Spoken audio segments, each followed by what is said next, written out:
In this video, I will show you the correct way and I will solve this problem on your YouTube. So just watch this video till the end. So let's start. Now and first go and open the settings of your phone.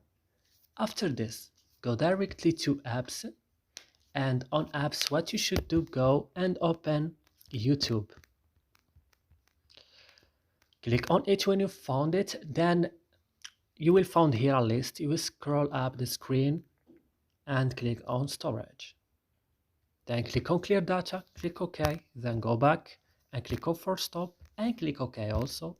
And now go to Play Store and update your YouTube if it's not updated. So I hope this video is helpful for you.